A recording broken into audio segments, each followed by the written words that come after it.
তীব্র তাপদাহ থেকে মুক্তি পেতে ও বৃষ্টির জন্য ঢাকঢোল বাজিয়ে ব্যাঙের বিয়ে দেওয়া হয়েছে।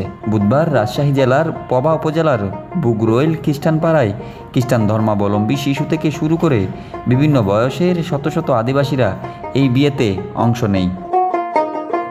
বুগরৈল খ্রিস্টান পল্লীর মানুষজন প্রায় 2 ঘণ্টাব্যাপী বৃষ্টির আশায় নানা গান ও গীতের তালে তালে নেচে গিয়ে এই ব্যাঙের প্রতীকী বিয়ে দিয়েছেন। সাথে ছিল খাওয়া দাওয়ার ব্যাপক আয়োজন।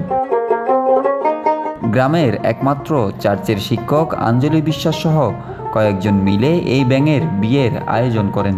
বিয়ের দিন তারা গ্রামের এক শুকনো পুকুর পাড় থেকে একটি ছেলে ব্যাঙ ও একটি মেয়ে ব্যাঙ ধরে আনেন।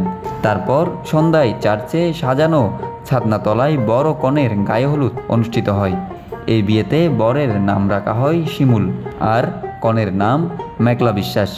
গায়ে হলুদের পর কনেকে রাখা হয়েছিল গ্রামের আলফন্স বিশ্বাসের বাড়িতে।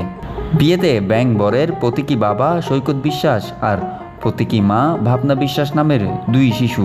আলফন্স বিশ্বাসের বাড়ি গেলে বরের বাবা মায়ের পা ধুয়ে দেওয়া হয় পানি দিয়ে। তারপর সবাই বাড়িতে কনের জন্য অপেক্ষা করতে থাকেন। কনে সাজানো শেষ হলে আঞ্জলি বিশ্বাস পুরোহিত সেজে বরকনের বিয়ের আনুষ্ঠানিকতা শেষ করেন। খাওয়া দাওয়ার পর শেষ হয় বিয়ের আনুষ্ঠানিকতা। পরে বরকনেকে একটি পুকুরের ভেতর ছেড়ে দেওয়া হয়।